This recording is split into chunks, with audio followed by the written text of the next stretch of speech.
there, my name is Bandy and this is my channel Bandy's Books, and today we are in the kitchen for another recipe and review.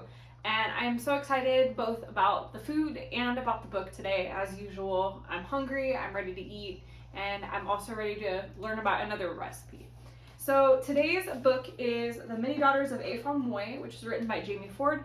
This was book of the month last year, but it was also in Jenna's reading club. It's been really popular, New York Times bestseller, and for good reason. This is a really interesting exploration of generational trauma and epigenetic memories, specifically in regards to the lineage of Afong Moy. This book was inspired by a woman who landed in the United States in 1834. She was nicknamed many different things by the papers at the time, but she eventually chose the name Afong Moy for herself. She was made quite famous at the time, and she eventually disappeared. Nobody knows exactly what happened to her. So Jamie Ford created this historical fiction that explores the many generations that would have hypothetically followed her. And what comes from that is a really interesting story. This story centers around the character named Dorothy, who is living in about 2040 in the Seattle area. She is partnered with a man who is completely useless. They have a kid together, and she's just not in a happy place. This useless partner is unwilling to stand up for her, protect her, do anything of value for her, and his mother makes the situation even worse with her passive-aggressive racism and classism and snide comments that she makes towards Dorothy. So Dorothy is suffering from mental health issues at the time, and they're just exacerbated by this crappy situation that she's in. And in search of better mental health, she finds a doctor who specializes in epigenetic memories, and she goes to her for treatment. And they start a treatment that allows Dorothy to explore the different generations of her family.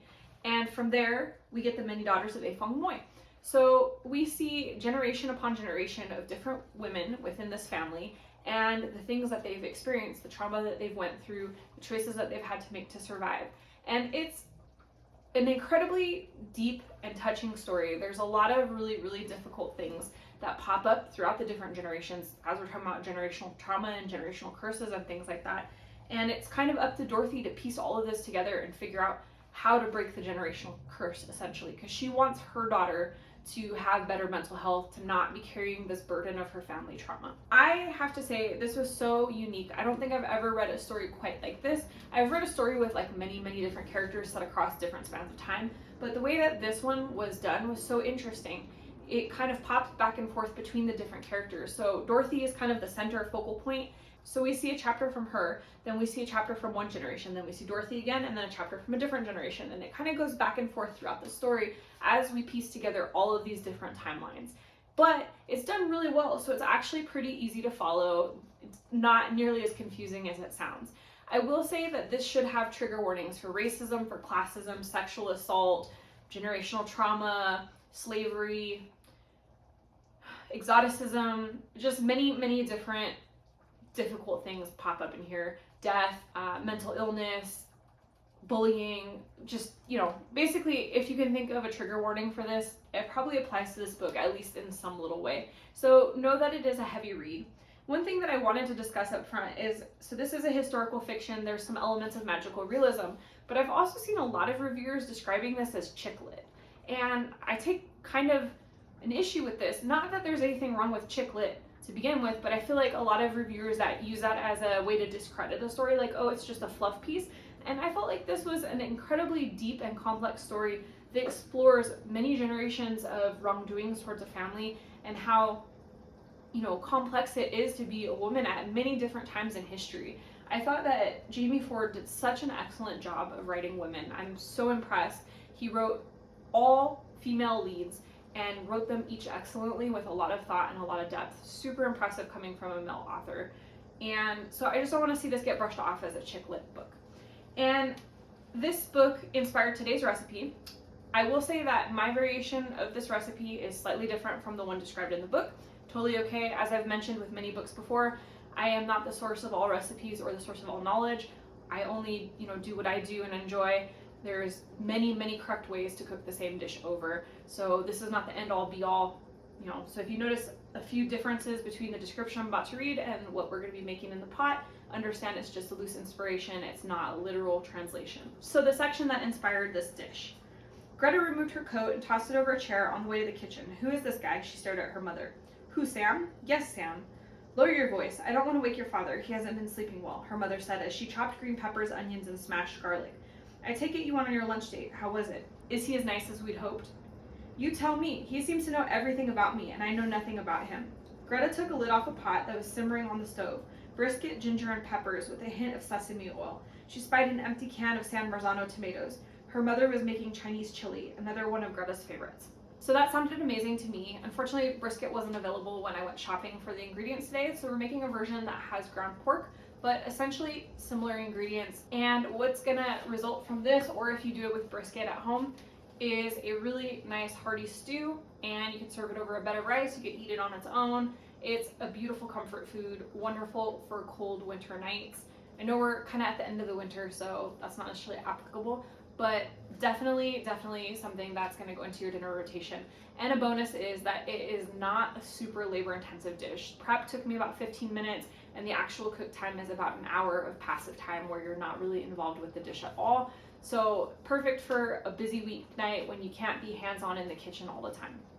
That being said, I know this was a long-winded intro, so let's go ahead and get into the cooking. For this recipe, we have a handful of ingredients, but don't be intimidated. It's all pretty accessible. You may have to reach out to a local Asian market for a couple things, but they're not too hard to find. Amazon also works well. So we have ground pork. I have about 1.5 pounds here. We have some celery, some tomato sauce, ginger and garlic, a white onion, black sesame seeds. This is Chinese 5-spice. I was able to find this typically in like a regular grocery store, but depending on the availability of where you're at, you may have to go to an Asian market. This was the hardest item for me to procure, and this was Sichuan peppers. Wasn't super hard to find. Again, a well-stocked Asian market should typically have it. And we have some hot chili oil, some rice vinegar, hoisin, a beer, soy sauce, red bell pepper, green bell pepper, and green onions.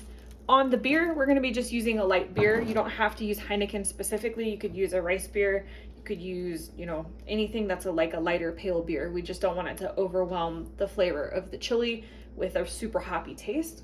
And then for equipment, we're going to need a cutting board and a knife, a wooden spoon, a pot with a lid, and I'm going to be using a mortar and pestle to grind my Sichuan peppercorns. If you have a spice grinder, that'll work just as well. So while we chop up some of these vegetables, I am going to talk to you a bit about the characterization in The Many Daughters of Afong Moy. I really enjoyed the characterization for the most part in this story. This book focuses on so many different people that it's hard to just generalize, but I thought that overall all of the characters were pretty well fleshed out. I think each of the generational women that show up in the story has a pretty unique personality and a unique story. And I think that most of the side characters, turn out pretty well as well.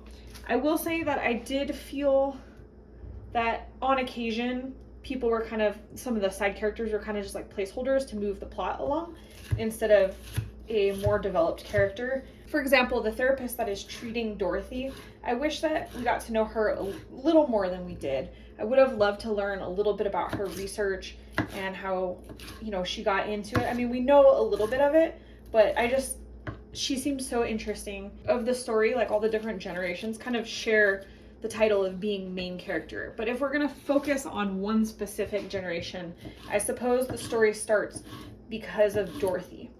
So Dorothy, as I mentioned in the plot discussion, is struggling with some mental health issues. She is in a very unsupportive family. Her husband is basically worthless. Her mother-in-law is just incredibly insulting and demeaning. And Dorothy is trying to survive the best that she can. And I thought that she was characterized pretty well. You could see how all of this trauma that she'd been through at the hands of her in-laws had really kind of worn her down, beat her up, and how it was furthering her suffering in terms of her mental health. She is just barely getting by day to day. She's receiving little to no emotional support from her spouse or, his family members. She's treated with very passive-aggressive behavior, a lot of racism. She's really treated like she's subhuman or second class compared to her husband's family. And it's honestly infuriating. I also thought that the other women in the different generations were pretty well characterized as well. I thought each one of them also made sense with the time period and the struggles that they were experiencing. I won't go into great detail on that because I don't want to ruin the story and like the surprise of finding out what each generation has been through or what they're experiencing.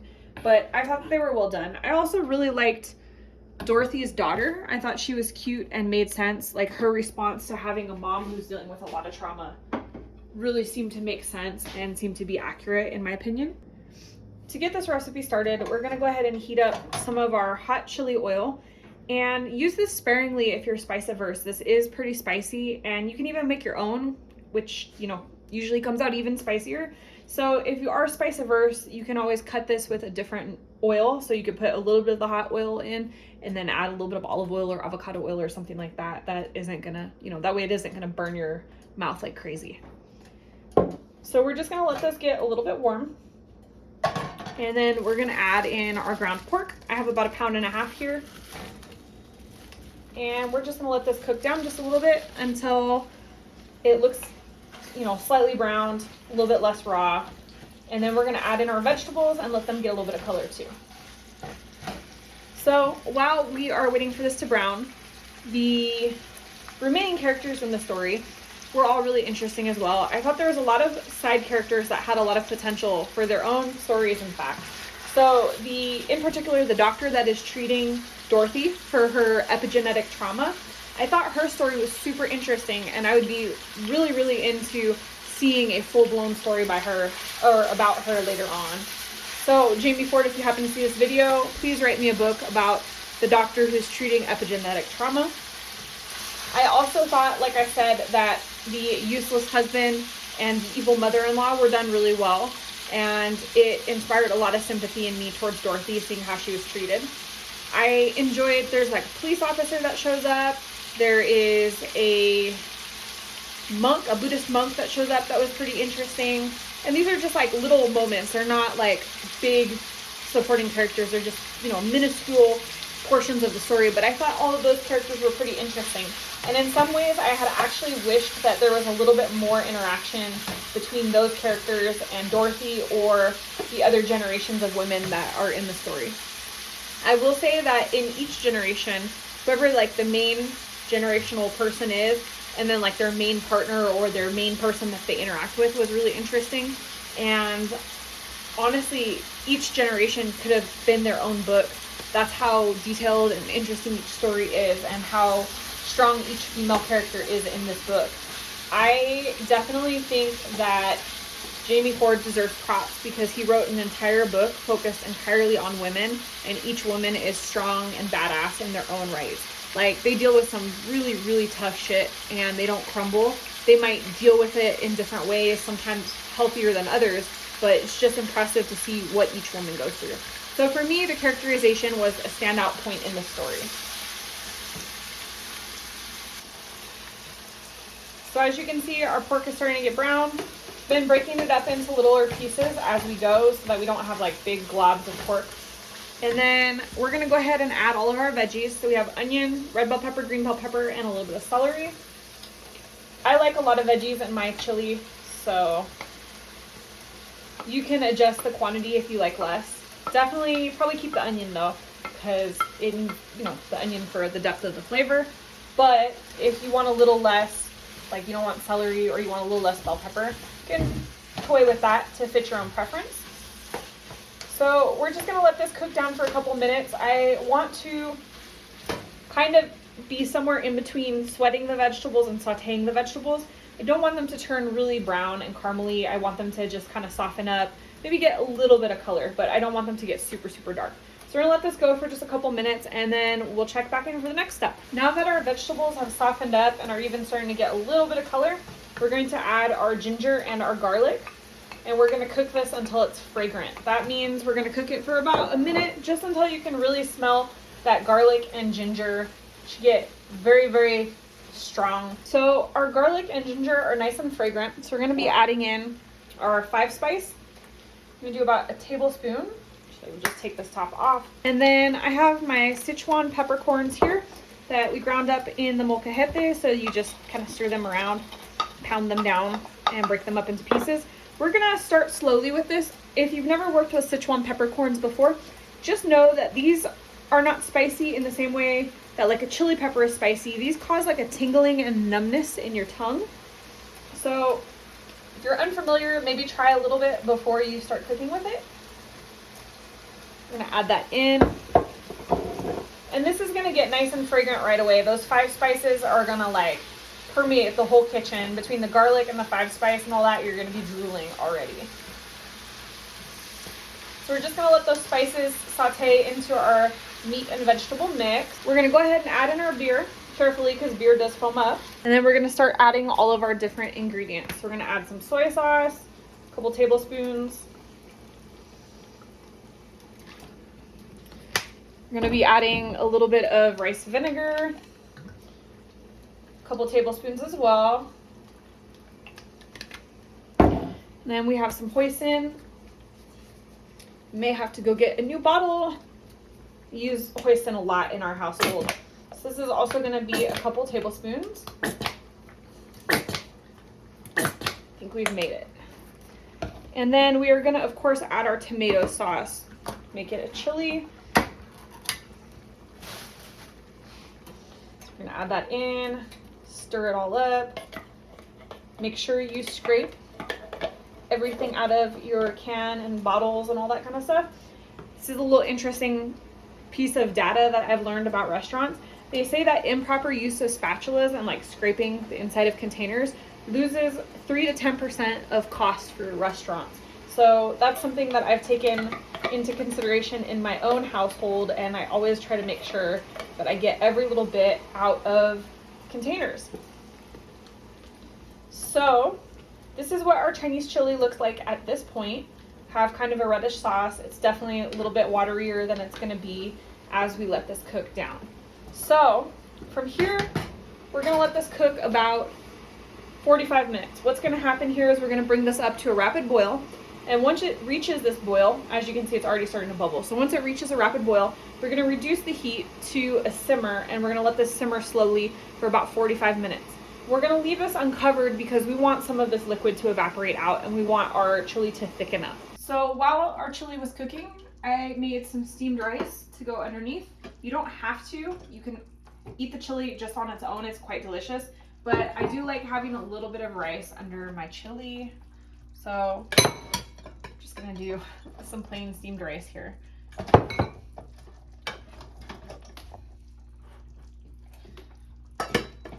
Right, and then let's get some of our lovely chili. As you can see, it's thickened up quite a bit.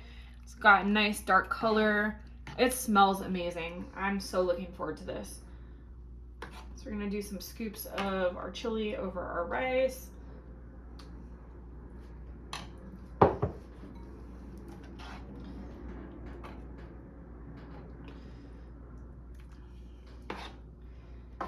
Okay. And then we're gonna garnish these with some green onions. And I have some sesame seeds that we're gonna put on top too.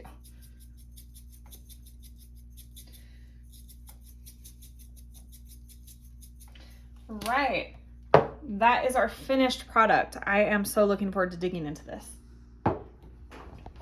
Just a reminder, Many Daughters of Afong Moy is available currently both from Book of the Month and Jenna Reads, as well as, you know, your normal bookstores.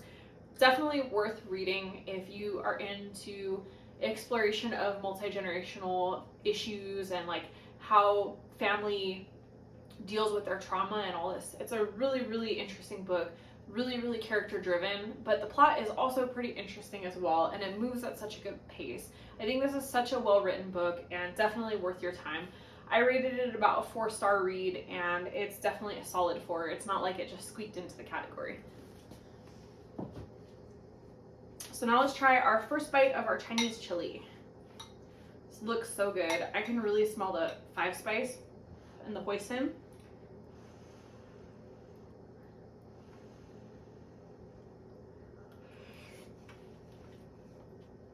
Oh, that's so good. It's like sweet, umami, a little bit of salt, the meatiness, oh, it's just beautiful. This knocks American chili off the block. This is like way more fragrant and flavorful. There's that hit from the Sichuan peppercorns. I can already start to feel my mouth tingling a little bit. It's quite an experience. If you've never had Sichuan peppercorns before, it's a different sensation. It's not the kind of spicy that we typically eat here with just like that hot chili or like even the horseradish. It's a completely different sensation in the mouth. So anyways, it's dinner time here. Oz is behind the camera, hungry and ready to eat. So we're gonna go ahead and wrap this thing up. I hope you enjoyed this video. If you did, make sure you hit the thumbs up. Leave me a comment down below and let me know what food reminds you of home. And if you're not already subscribed to this channel, hit the subscribe button as well as the notification bell so you never miss a video. That way we can see each other again. Thanks so much for joining. Bye.